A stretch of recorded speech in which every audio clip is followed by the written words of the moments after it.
টঙ্গী থেকে কালীগঞ্জ পর্যন্ত ঢাকা সিলেটগামী মহাসড়কটি 4 লেন হলে কালীগঞ্জ উপজেলার মানুষের নবদিগন্ত উন্মোচন হবে বলে দাবি করেন গাজীপুর ৫ আসনের বাংলাদেশ জামায়াতে ইসলামীর সংসদ সদস্য প্রার্থী খায়রুল হাসান। বৃহস্পতিবার সকাল ১০টায় কালীগঞ্জ উপজেলার কালীগঞ্জ শ্রমিক কলেজের সামনে মহাসড়কটি 4 লেনের দাবিতে এক মানববন্ধন কর্মসূচির আয়োজন করা হয়। এ মানববন্ধন কর্মসূচিতে তিনি এসব কথা বলেন।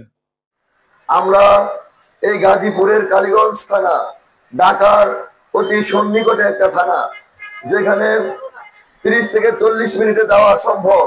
অথচ আজকে আমাদের যে রাস্তাটি, বিশেষ করে টঙ্গী স্টেশন রোড থেকে মোবাইল কালীগঞ্জ হয়ে সিলেটগামী যে রাস্তাটি, এই রাস্তাটি ৭০ এবং ৮০ দশকের মান্দাতের আমলের যে রাস্তাটি ছিল, ওই রাস্তাটি আমরা দেখতে পাচ্ছি।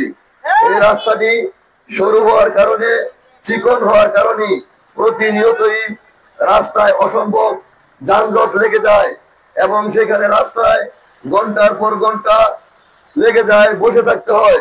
বড় বড় রাস্তা পাশে বাস আসার কারণে এবং ঢাকা থেকে সিলেট, চট্টগ্রাম, ব্রাহ্মণবাড়িয়া, কুমিল্লাগামী পরিবহন যেগুলি যাচ্ছে, বড় বড় পরিবহন, এই রাস্তার মধ্যে যানজট লেগে যায় এবং নানা সময়ে দুর্ঘটনা ঘটে থাকে।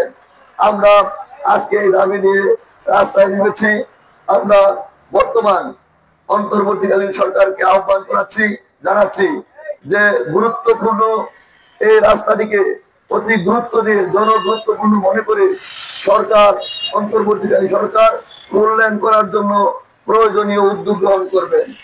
আর আমি কথা দিচ্ছি, ইনশাল্লাহ আল্লাহ যদি বাংলাদেশ জামায়াত ইসলামীকে বিজয় দান করে, দাঁড়িপাল্লার প্রতীক যদি বিজয় হয়, ইনশাল্লাহ এই গাজীপুরবাসীর, কালীগঞ্জবাসীর দীর্ঘদিনের যে প্রত্যাশা, টঙ্গী স্টেশন রোড থেকে শুরু করে যে রাস্তাটা সিলেটগামী হচ্ছে, এই রাস্তাটিকে ইনশাল্লাহ আমরা 4 লেনে উন্নীত করবো ইনশাল্লাহ।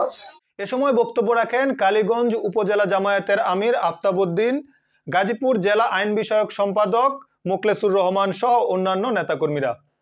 কোনো উচ্ছৃঙ্খল তাদের নেতারা যেখানে বসে থেকে কর্মসূচি ঘোষণা করছে, তারা শুধু ঘোষণাই করতে পারবে, তারা কিন্তু ময়দানে আসতে পারবে না। আপনারা কিন্তু বিপদে পড়বেন। আপনারা আমাদের ভাই।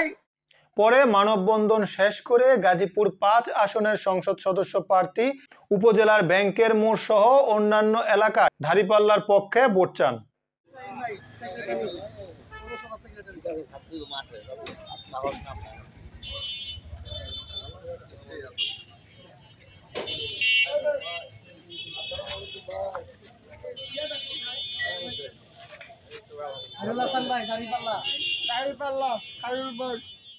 দর্শক, এতক্ষণ পর্যন্ত সাথে থাকার জন্য ধন্যবাদ। আমাদের পরবর্তী প্রতিবেদনটি পেতে আমাদের সাথেই থাকুন।